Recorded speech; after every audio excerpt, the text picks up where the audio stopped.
So And let please me. don't forget to mute us. Okay. You're muted.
Good morning and happy spring.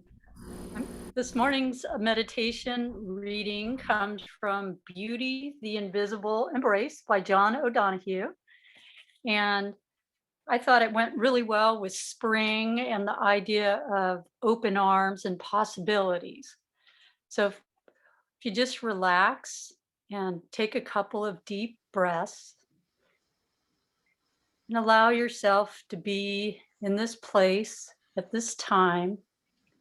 And I'll do a little reading, and then we'll have a few moments of silence before Jackson sings us into the invocation. Sorry, I can't sing this morning. I've got to go to the bathroom real bad. Okay.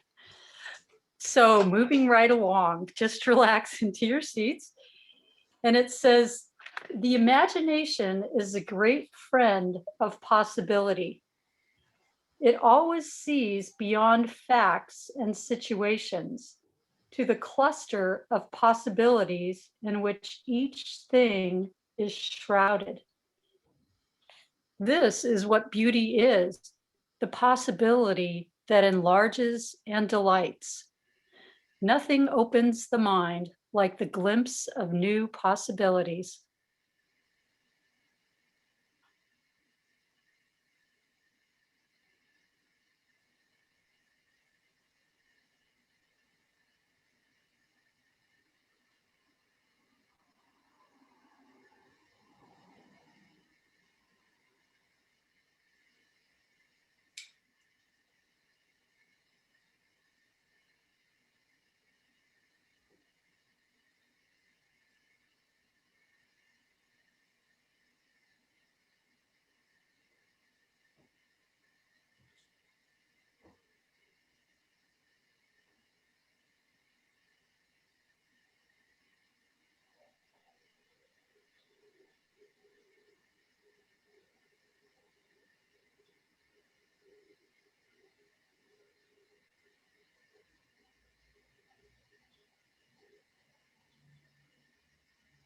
And as we open to the spring and to the new possibilities that spring brings, we are reminded that spirit is within all beings, that the birds that are starting to sing and the leaves that are starting to unfurl before our very eyes are all part of the one universal whole.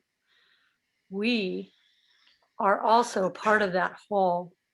And I know that as we move forth in our days, that the spring brings this reminder to us that we are all connected.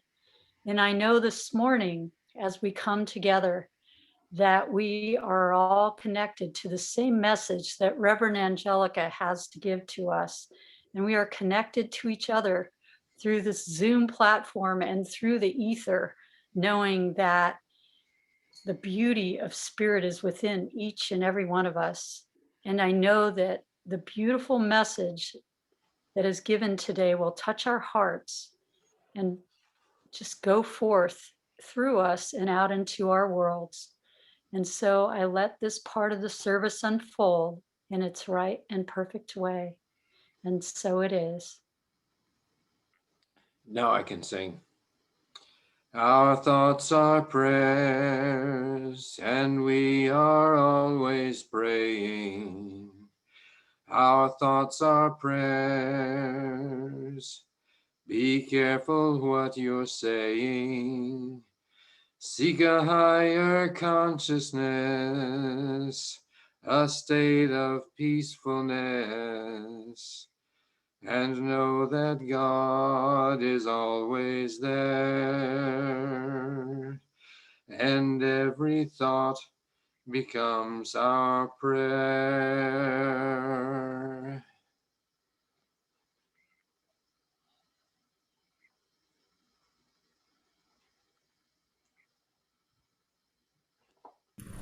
Thank you, Michelle and Jackson. So this morning, this month we've been working on Open to Possibilities. And this morning my talk title is With Open Arms. And so for just a moment, I want you to close your eyes. And I want you to think about your dreams when you were a child.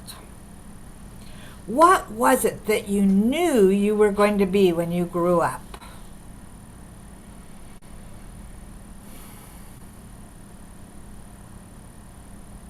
What was the world like for that dream?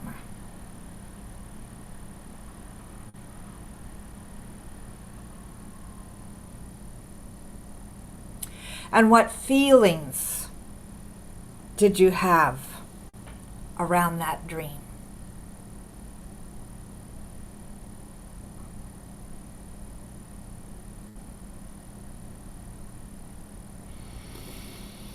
And take a breath and open your eyes. You know, I was thinking about this the other day, the fact that when I was a little girl, I wanted to be a healer. I don't know where I got that idea, but it mostly had to do with animals. And when I look at what I do now, in a way, I'm teaching people how to heal themselves, and I also have a lot of fun playing with animals.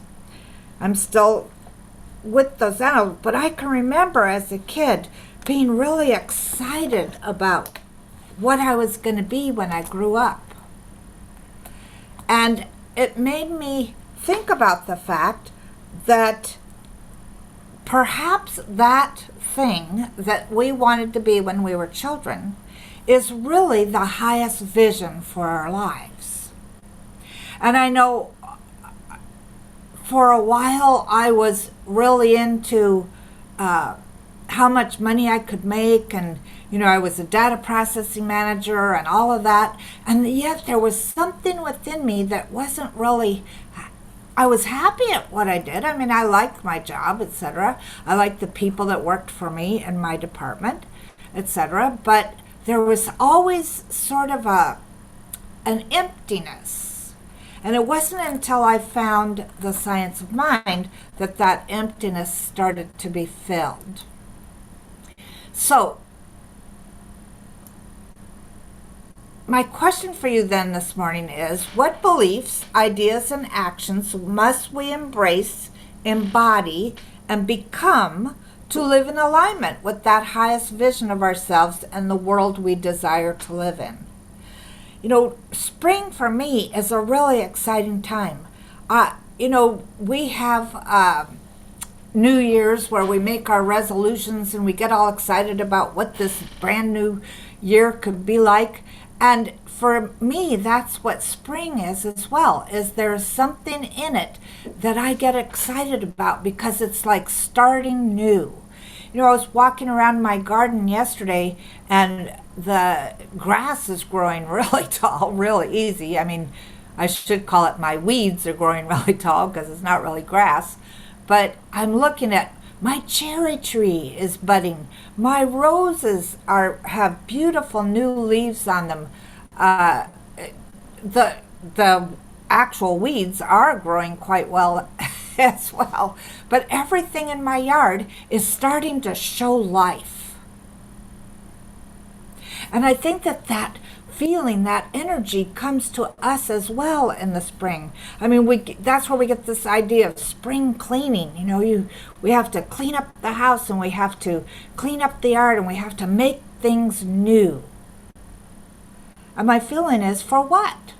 What are we making things new for? Well, right now we have the possibility of moving out of this sheltering in place and creating a whole new world. Not only for ourselves, but for our community, for our city, our state, our world. But what beliefs and ideas and actions must we embrace to do this? In the Science of Mind, it says, we should take the highest thought we have and attempt to enlarge on this consciousness until it embraces a more vital concept of reality.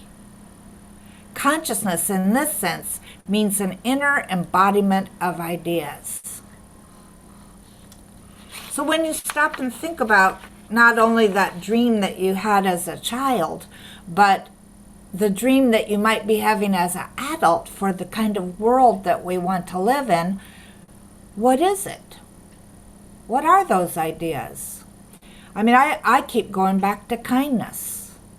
And maybe, I don't know how many years ago it was that the Dalai Lama said, my religion is kindness. And perhaps that put that idea into the larger consciousness. And then we had to go through all kinds of stuff so that whatever needed to be healed could be revealed so that we could live that way. So what if we did take that thought of kindness as the highest thought that we have? And how would you attempt to enlarge on that consciousness until it became a more vital part of our reality? I think it starts with us. We really have to pay attention to what thoughts we're thinking, to what actions we're taking in the world. We have to pay attention. I have to look at where am I being kind and where am I not being kind. Not only to the people around me, but to myself. It starts with ourselves. To embrace this idea of a more vital concept of reality, we have to start with ourselves. The interesting thing is, life is lived in consciousness. This is a phrase that came from that meditation that I read to you last week that has stuck in my mind. The power to know myself as I am known in the one great mind that knows itself as me. This week I've been meditating on this idea. So what does God know about me besides the stuff that I know about myself? What does this one great mind that knows itself as me see me as? I have a feeling that I'm only consciously awake to the little part of me. And the one great mind knows a much larger concept of me. I mean, how could it not? It's infinitely intelligent. So as I'm moving through my particular idea of reality, creating a new reality, perhaps that's where I should start from, is this conscious connection with that one great mind that is truly my mind that knows itself as me, and quit thinking of myself as not enough or undeserving or unlovable or any of those core beliefs that seem to affect so many people. That one great mind knows itself as me in a way that I can't even fathom at the moment. But I'm perfectly willing to find out. Oh, how'd that happen? So, I clicked on something and it went weird for a minute. All right. So I want to take this idea a little bit bigger. With these 3 ideas, and these come from that very first slide: embrace, embody, and become.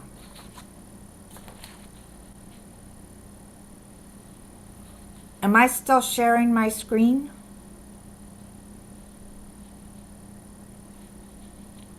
Somebody unmute themselves. No, you're not. What? It's just you. It's just me? Yeah, just your face. Oh, uh-oh, I hope I look good. You look Well, marvelous. where did the share screen part go?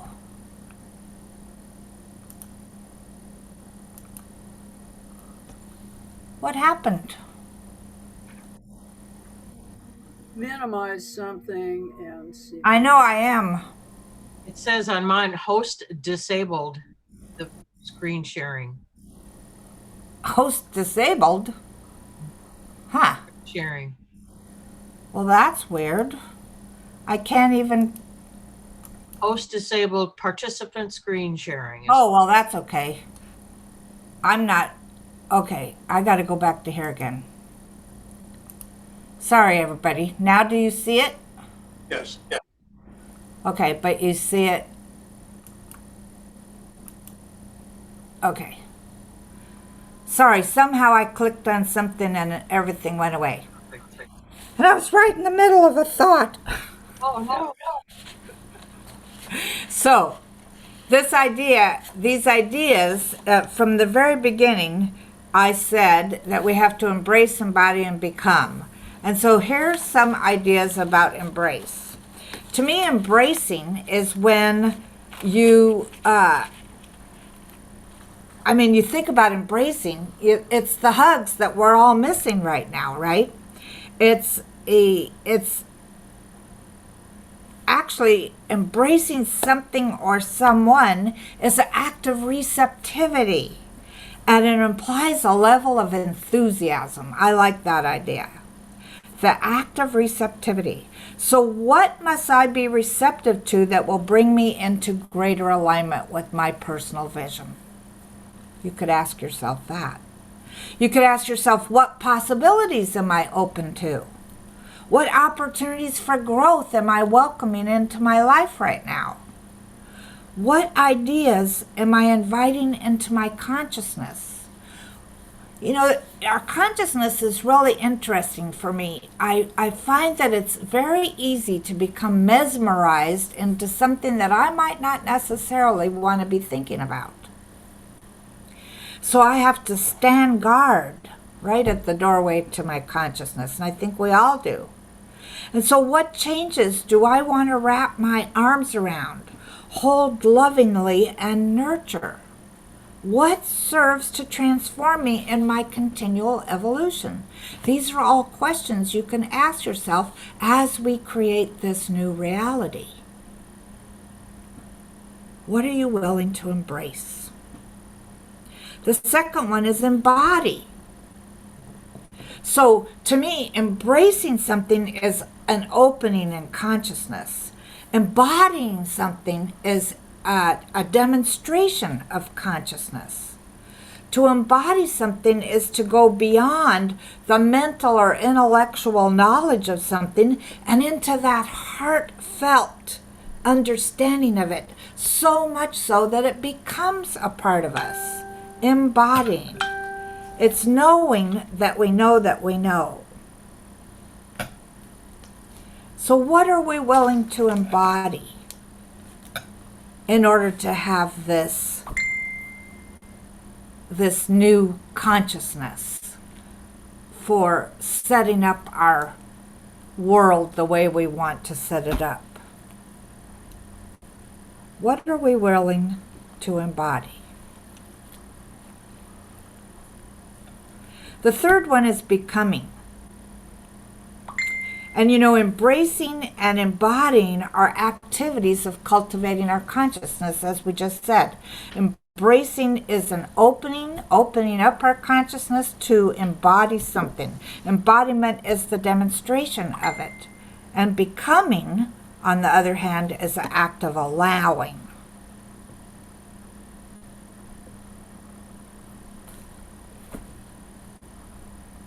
An act of allowing. It's allowing that which we already are to come forth into form. So that little girl part of me that wanted to be a healer, I wanted to participate, play with animals all the time. Right now as an adult, it's embodying or embracing that idea even more than I ever have before. When I ask myself, what must I become? What must I do to have the reality that I want? What I really have to ask myself is, what divine qualities am I willing to study, to acknowledge, to embrace, to embody? What divine qualities within me am I being called to remember my truth? I think that once we're on a spiritual path and once we develop a vision, this vision does everything possible to pull us into that reality of it.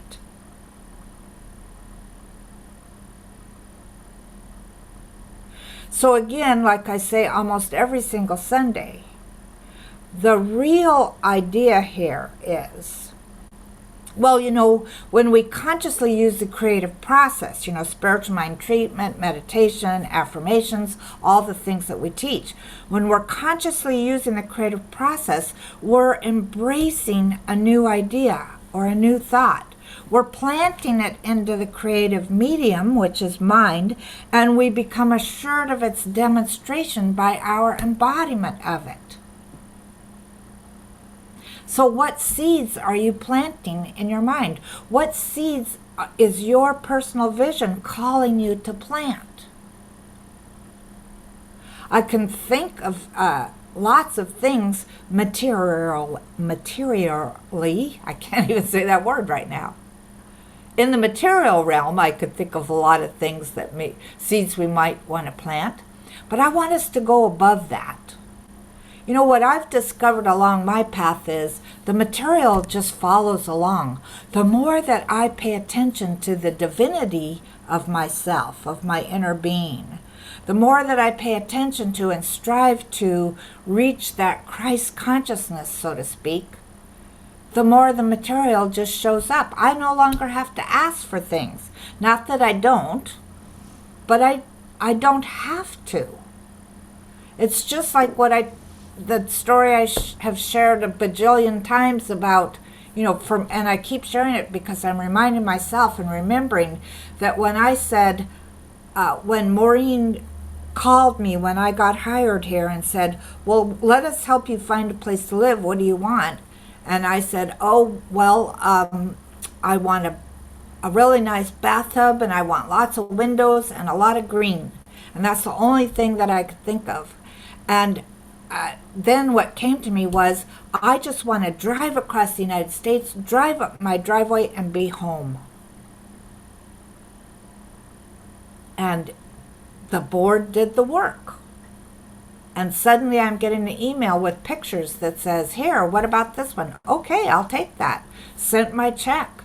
And I drove across the United States and I drove up my driveway and I got the key and opened the door and I was home.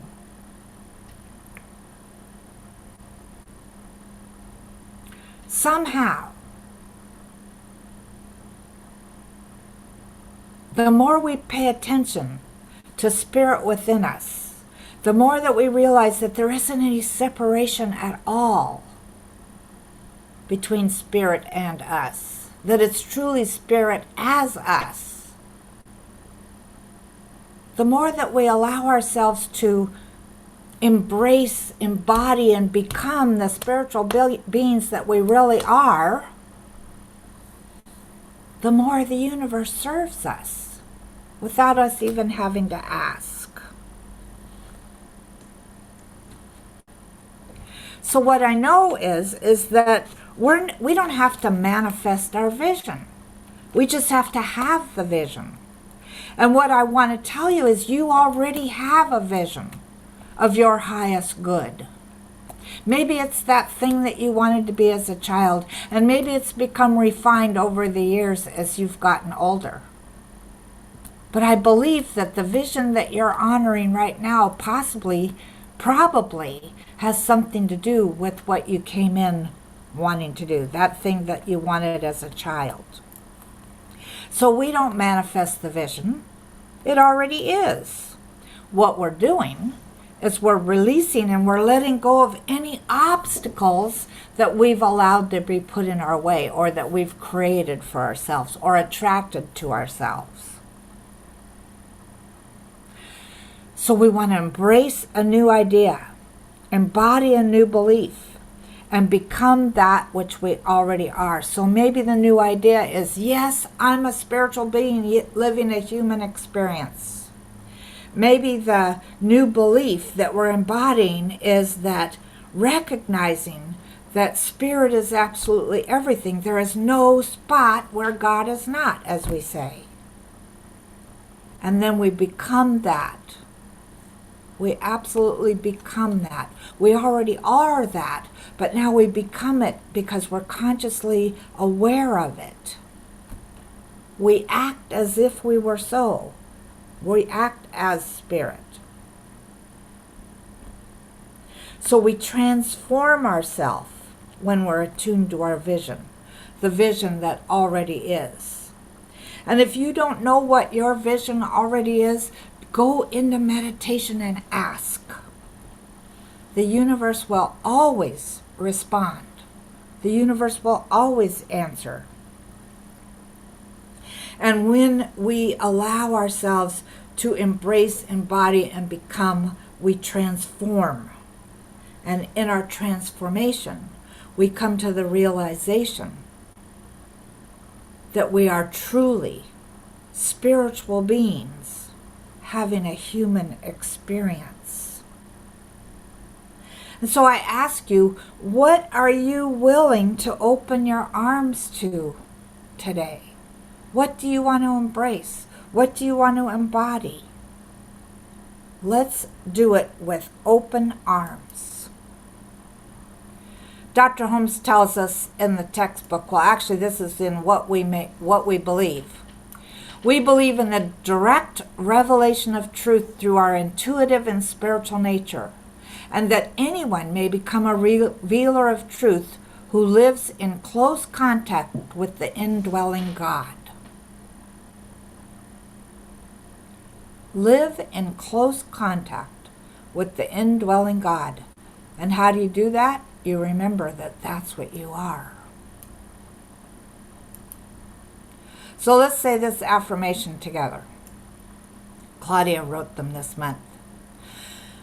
I allow the power of spirit to fill my being with love and to spread peace throughout my sphere of influence. This is the light that shines through me for all the world to see. Blessings on everyone. And so it is. And let's take this into treatment.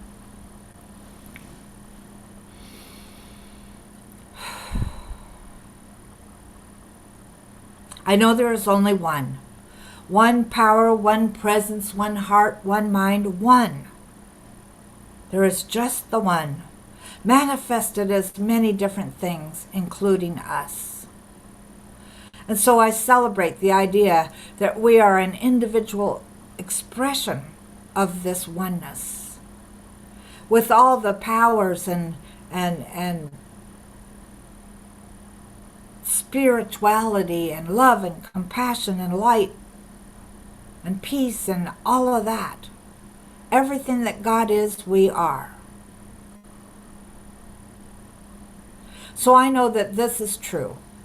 This is absolutely true about us and for us and as us in every way. We are all that God is.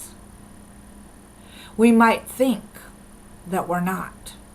But the truth is if God is all there is, then how can we be anything else but God itself expressing? And so I celebrate us as we embrace this idea with open arms, as we allow ourselves to be open-hearted and remembering that as we touch our bodies, this too is God. As we look out in the world, this too is God. As we look at this computer and whatever it's sitting on and the chair we're sitting on, all of these that we call inanimate objects, this too is God. It's all God. And we allow ourselves to embody this truth, that absolutely everything is consciousness. Absolutely everything. So I know for all of us that we elevate our consciousness to a new place this week. We allow ourselves to say, what if this is so? What if this really is our truth? And then we act as if it is. How grateful I am that we are each becoming our true self. And I see those words with capital letters, true self, that God self. And I know that this opens up avenues to places we might not have known about before in our own consciousness and reflected out in the world. So I see more love, more compassion, more kindness, more peace.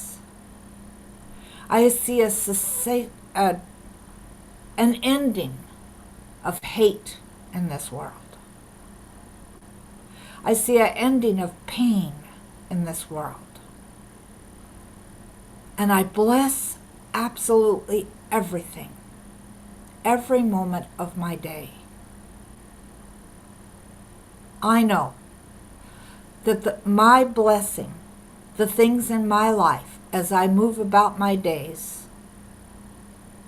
elevates consciousness, my own and others, and how grateful I am to be able to do this work, reminding myself continually that who I am is much more than I think I am.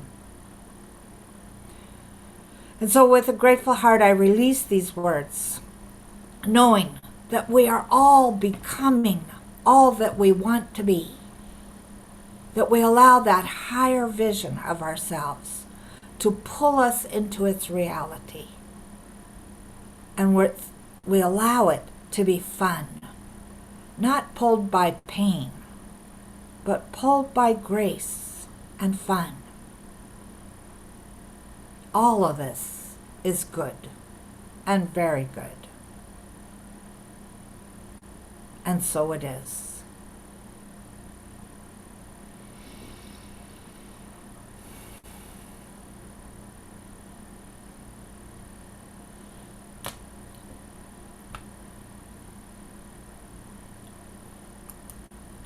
So our music this morning is Jeff playing the song that the masked men played this morning, Iberian Spring. So let me set that up for us.